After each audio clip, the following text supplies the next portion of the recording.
The river was angry that evening. It roared and pulled and swallowed everything in its path. Broken branches, plastic bottles, a child's lost sandal, all of it gone in seconds. The rain had not stopped in 2 days, and the Marlow River behind the village of Dustwick had risen so high that its brown water was already licking the roots of the old oak trees along the bank. Nobody was supposed to be near that river, but 12-year-old Joel Tanner was. He was not there to swim. He was not there to play. Joel was crouched behind a cluster of tall weeds, quietly setting his handmade fish trap in the shallow part of the edge, the only way he knew how to eat. His shoes were gone, sold 3 weeks ago when the roof of his little shed needed patching. His shirt had a hole near the collar big enough to fit 2 fingers through. His face was thin. His hands were rough. Joel had been an orphan since he was 6 years old.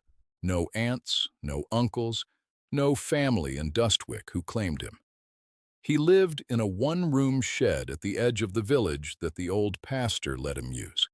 He did small jobs, set fish traps, and stayed out of people's way. Most of the village either ignored him or looked at him the way people look at something they feel sorry for but don't want to touch. He was used to it. What he was not used to was what he saw next. 50 feet down the bank, something hit the water with a hard splash. Joel's head snapped up. At first, he thought it was a log. The river was full of them, but then he saw arms. He saw a hand reach up above the surface and then disappear. He saw the dark shape of a human body being pulled downstream fast, spinning, fighting, losing. Joel dropped his trap. He did not think. He did not stop. He ran along the bank, barefoot on sharp rocks, his eyes locked on that body.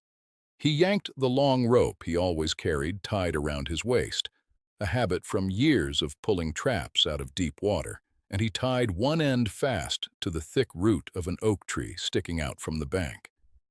He held the other end tight in both fists, took one breath, and jumped in. The cold hit him like a wall. The current grabbed him like a fist. It spun him sideways and dragged him under for 2 seconds that felt like 20.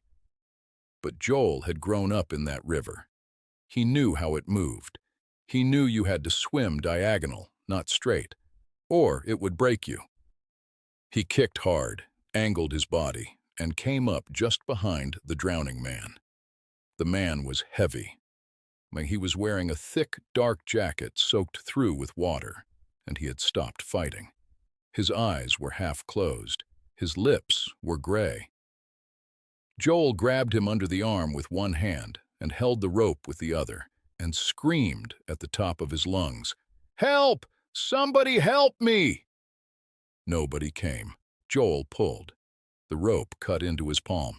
His feet found nothing under him. His lungs burned. For one terrible second, he felt the rope going slack, like the root might give way, and he thought, "This is how I die, in this river, alone, like always." But then his feet found the mud, the bank. He dug in with everything he had and pulled the man out of the water inch by inch, until they both collapsed on the wet grass, Joel flat on his back, the man face down, completely still. Joel sat up. He stared at the man. He had never seen him before. He was old, maybe 60. He had silver hair pressed flat against his head. His jacket was expensive, even soaked and muddy Joel could tell. His watch was still on his wrist. It gleamed even in the gray light. Joel pressed his ear to the man's back. Nothing. He did what the old pastor had once shown him. He pushed on the man's back, hard, between the shoulder blades. Water poured out of the man's mouth. Once. Twice. On the third push, the man coughed so hard his whole body shook. He turned over. His eyes opened. They were dark brown and confused, and full of something Joel could not name then. The man stared at the sky. Then he turned his head and looked at Joel. Joel looked back.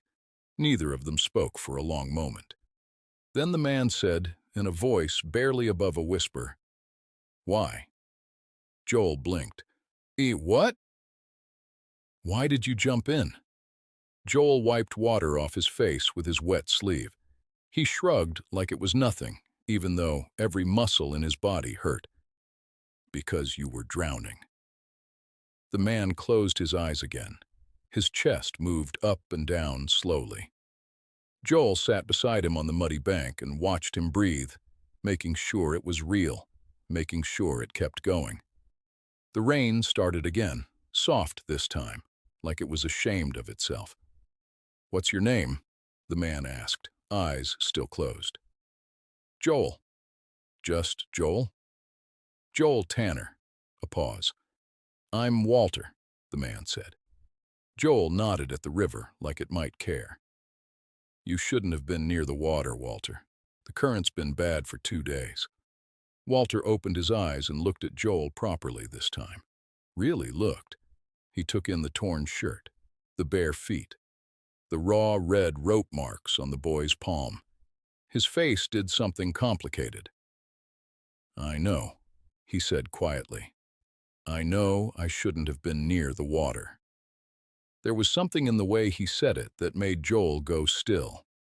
He was 12, not stupid. He had heard that kind of voice before, that flat, hollow voice people got when something inside them had already given up. "Were you trying to get out of the river?" Joel asked slowly. "Or were you trying to go in?" Walter did not answer. That silence was the loudest thing Joel had ever heard. He picked up a small stone and turned it in his fingers. "My pastor says sometimes people get so tired they start thinking the wrong way," Joel said. "He says the trick is you gotta stay long enough to see the next thing, because the next thing is always different from the last thing." Walter turned his head and stared at the boy. "You're 12 years old?" he said. 12 and a half, Joel said seriously. Something cracked open in Walter's face. He laughed, a short, broken sound. And then it turned into something else, something wetter. And the man who Joel did not yet know had 7,000 employees and 3 houses and more money than this entire village had ever seen in its history. Pressed his hand over his eyes and shook. Joel did not move away. He sat there in the rain and let the man shake until he was done. They stayed on that bank for nearly an hour. Walter talked. Joel mostly listened, which was something he was good at because most people forgot he existed anyway. Walter talked about a son who had died 8 months ago. A car accident. A Tuesday. The kind of Tuesday that ends all Tuesdays before it and after it. He talked about a wife who could not look at him anymore because his face reminded her of their son. He talked about a company that kept running without him because companies do not need you to be alive to keep making money. "I have everything," Walter said. "Everything except a single reason." Joel thought about that. He thought about his own shed with the patched roof and the fish traps and the mornings when he woke up and the whole world was empty. "I don't have anything," Joel said, "and I still get up." Walter looked at him. "Why?" he asked again. Same word as before, but different this time. Not hollow, genuinely wanting to know. Joel picked at the wet grass. "I guess I figure somebody's got to see what happens next. It might as well be me." Walter Gaines did not go back to Dustwick that night. His driver found him the next morning, sitting on the steps of Joel's shed, drinking cold water from a tin cup like it was the best thing he had ever tasted. His security team was not far behind. And when they arrived, big men in black with earpieces and urgent voices, Joel stood in his doorway with wide eyes watching the chaos. "Sir," the lead man said, breathless, We've been looking for you for 14 hours. We thought, I know what you thought, Walter said quietly. I'm fine. The driver stared at Joel's shed, at Joel, at the holes in Joel's shirt.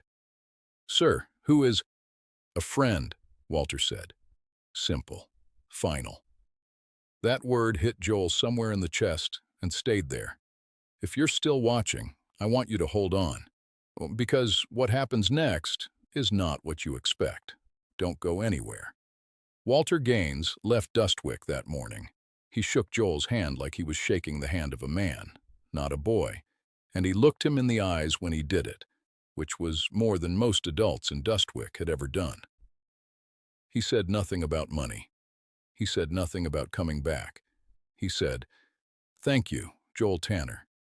And then he got into a car so clean, it looked like it had never touched a road before. Joel watched it disappear down the dust road and then went to check his fish traps. He told no one what had happened. What was there to tell? He had helped a man named Walter, that was all. 3 weeks passed, and then a woman arrived in Dustwick. Young, professional, black coat, no mud on her shoes. She asked the pastor where Joel Tanner lived. RN the pastor, who was not sure whether to be worried or curious, pointed at the shed. The woman knocked. Joel opened the door. "Joel Tanner?" she said. "Yes. My name is Diana Mercer. I'm a legal representative for Walter Gaines." She paused, like the name should mean something. When Joel just blinked, she said, "He's the founder of Gaines Industries. He'd like to speak with you."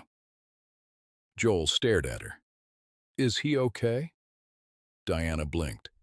In all her years of delivering news of this kind, nobody had ever asked that first. "Yes," she said, and something softened in her face. "He's okay. Quite okay, actually. Better than he's been in a long time. He says that's because of you."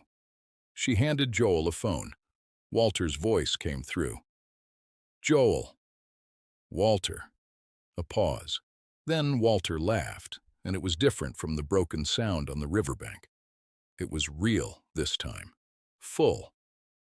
"I want to tell you something," Walter said. "After that Tuesday, after my son, I stopped believing there was a point to anything. You asked me if I was going in or getting out of that river. You already know the answer, but you sat with me anyway.